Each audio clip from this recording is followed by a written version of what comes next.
You are watching TBC, and this is a special interview with the Minister of Foreign Affairs and Trade, Honorable Peter Siarto. And today we'll discuss the bilateral ties between the two countries, as well as other areas that we plan to cooperate on. So please come with us along this interview. Honorable Minister, could you share your thoughts about the current state of relations between Tanzania and Hungary? Well, this relationship goes back for a long time in history, given the fact that we have established our diplomatic ties well more than 50 years ago. And as I look back to this history of relations, it's obvious that this relationship has always been based on mutual respect. We never had the intention to interfere into domestic issues of each other. We never had the intention to tell each other how to live or what to do. So we always respected the sovereignty of each other. And based on this mutually respectful relationship, we just recently decided that we build a new success story. We start a new chapter in this relationship with the aim of taking much more benefit out of this relationship than before.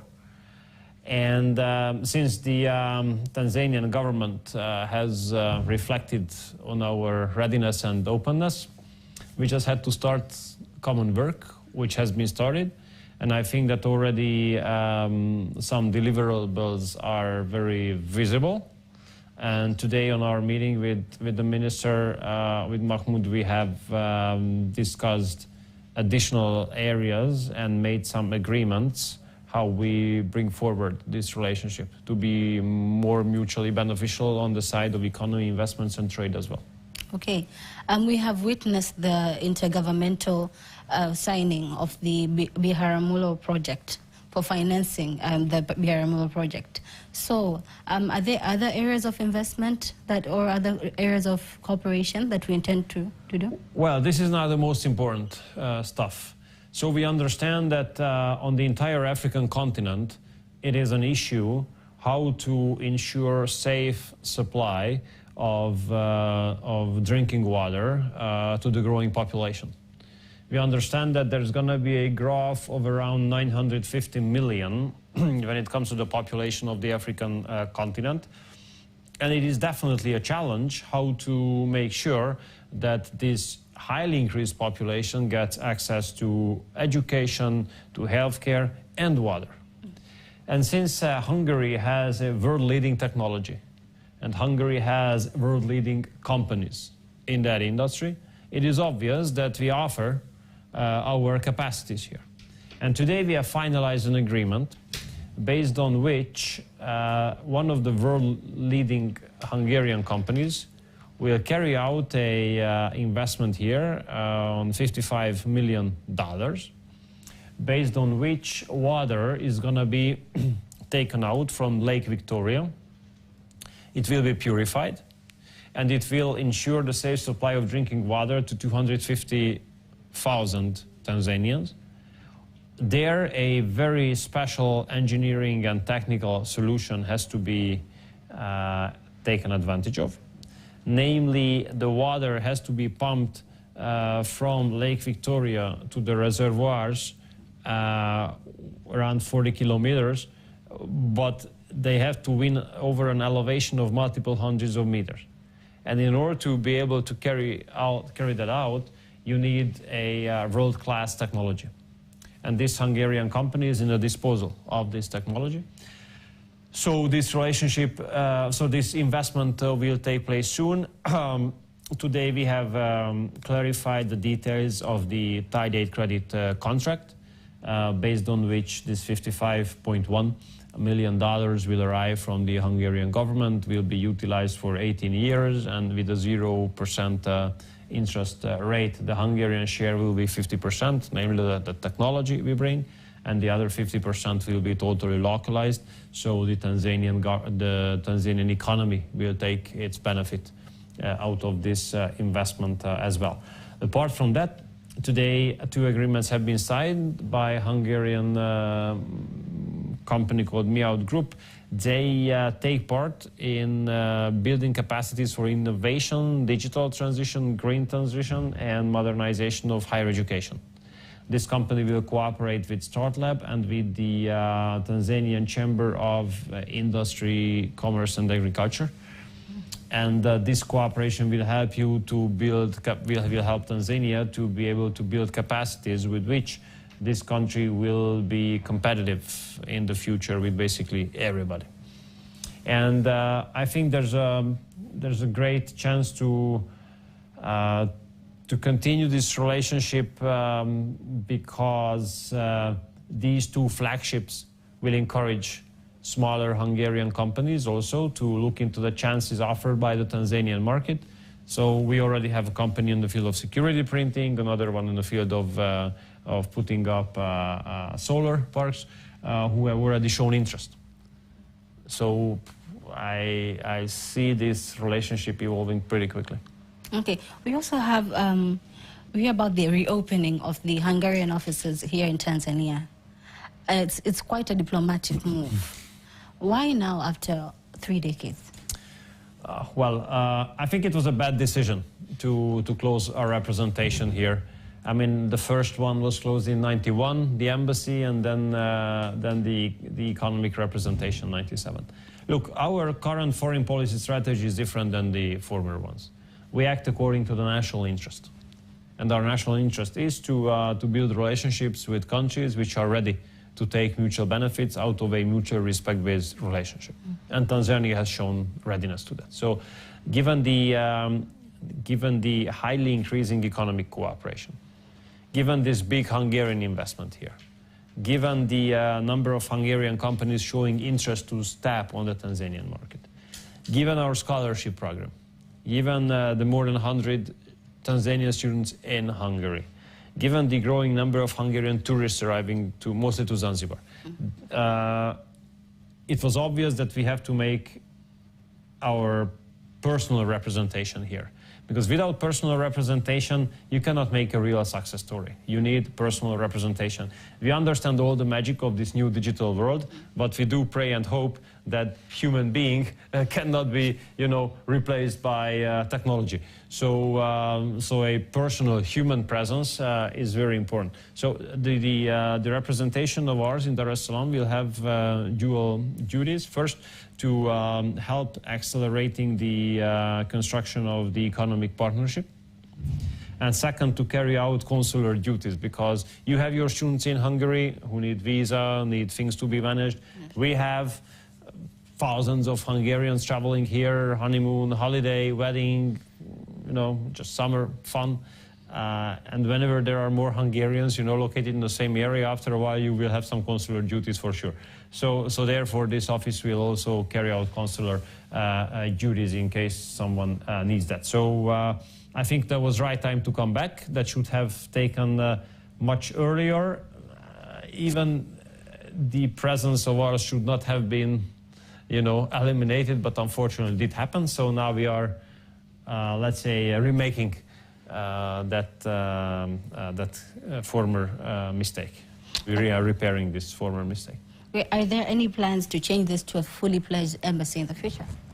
Look, our decision-making procedure is always based on success and interest. If we see that this relationship starts flying after the personal representation is being made, after the water-related investment, after the growing number of Hungarian tourists, after the Hungarian companies showing interest to step on the Tanzanian market, and if it makes sense to further improve, then we will upgrade it with no question. So for me, it's always a rational kind of question. If something makes sense, we do it. If something doesn't make sense, we don't do it.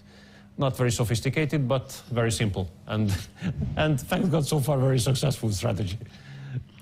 Okay, and what strategic importance does Tanzania have to Hungary, politically, socially, economically? Look, we know it very clearly from our very recent history that the security of Europe does start with the stability of Africa. In case there's a lack of stability in Africa, there's a growing migratory pressure on Europe. And Europe cannot take this challenge. We have been faced with the pressure of illegal migration for 10 years now, and mostly because of the very severe mistakes of Brussels, European Union was not able to tackle the phenomenon of massive illegal migration. Now we all know that in case stability is lacking in Africa, the migratory pressure is growing on Europe, and we don't want that. We want to prevent it. So therefore, we need stability and economic development in Africa. When it comes to economic development, we need an economic development program by Europe, mostly by the contribution of Europe. And here we Hungarians are ready to take our fair share. That's why, for example, we offer many technological and engineering assistance, technical assistance to African companies on the field of water management and other areas. And second, in case there's no stability here, then the migratory pressure grows, so we need countries who contribute to stability. And now if you look for a country which contributes to regional stability with a lot of efforts, then Tanzania is the one for sure. You have so many efforts taken place to stabilize, to cool down the tensions here, that is very, very helpful to Europe, very helpful to Europe. So therefore, we think it's very appropriate that we reciprocate it somehow. And a successful strategic partnership between the two countries can be a kind of reciprocation of this very responsible behavior of Tanzania in this region. Okay. I hear that the bilateral air services agreement is underway. How does Hungary now plan to take use of this agreement? Look, here again we have to follow the demand of the people. Yes. If you look at where Hungarian people like traveling in Africa, then Zanzibar is one of the most popular destinations. The number of Hungarian tourists to Zanzibar has increased fourfold, according to the local statistics. This means that we need connectivity. Without a bilateral air services agreement, it's very complicated, so we need this agreement. The two civic aviation authorities have already been in contact, so we have I think a fair expectation that they finalize this agreement pretty soon. Once they do it, then all EU carriers will be entitled to launch new flight between Hungary and Tanzania, similarly to Tanzanian airlines can do the same. So we hope that the supply will follow the demand, and there will be either chartered or scheduled flights between the two countries taking place once the air services agreement is being signed bilaterally. Okay. As Hungary seeks to expand its relation or engagement with African countries through its international development cooperation strategy, are there any planned partnerships between the two nations, of Tanzania and Hungary? Well, we are building people-to-people contacts. Yes. There are more than 100 students from Tanzania studying on Hungarian universities. We offer 30 scholarships on an annual basis.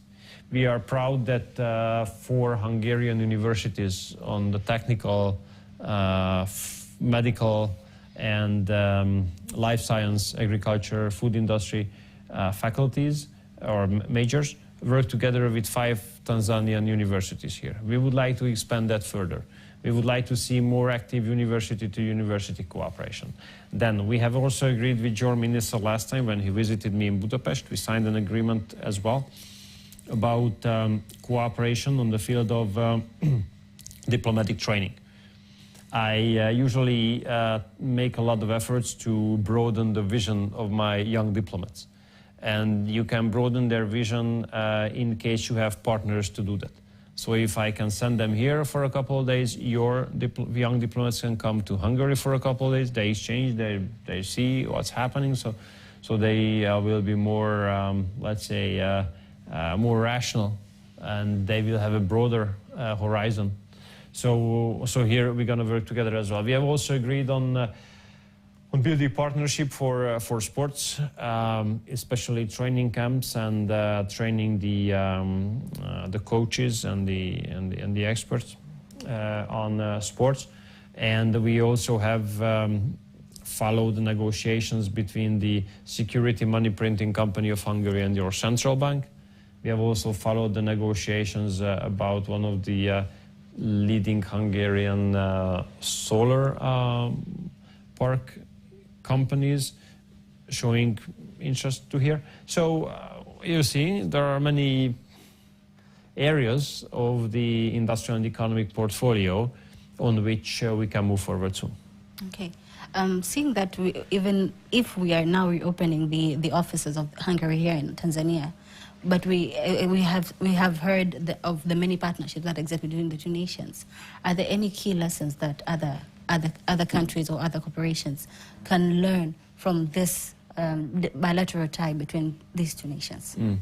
Well, if there's mutual respect between two countries, then the limit is the skies.